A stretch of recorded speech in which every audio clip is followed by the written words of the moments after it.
আমরা চাইব যে আবেগ, যে অনুভূতি, যে উৎসাহ, উদ্দীপনা, যে ত্যাগের বিনিময়ে আজকের অন্তর্বর্তীকালীন সরকার, সেই অন্তর্বর্তীকালীন সরকার সেই রক্তের প্রতি বিশ্বাসঘাতকতা করবে না, সেই ত্যাগের প্রতি বিশ্বাসঘাত করবে না। একটি অবাধ সুষ্ঠু নির্বাচন পরিচালনা এবং এই দেশে আগামী মধ্য ফেব্রুয়ারির মধ্যে প্রধান উপদেষ্টা যেমন বলেন এই নির্বাচন হবে রেকর্ডের মতো, অর্থাৎ এত ভালো হবে যেটা আপনাকে অতীতের সাথে কোনো তুলনাই করা যাবে না।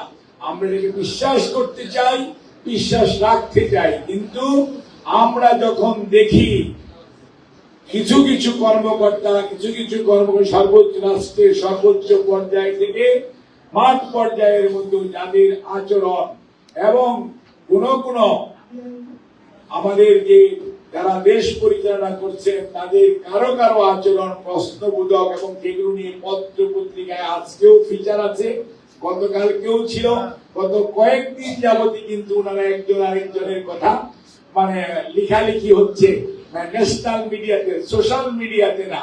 কাজেই এই যে মিডিয়াতে লেখা হচ্ছে জনগণ এটি ভালো চোখে দেখছে না। বাংলাদেশ জাতীয়তাবাদী দল এই বিষয়ে অত্যন্ত সজাগ এবং সচেতন।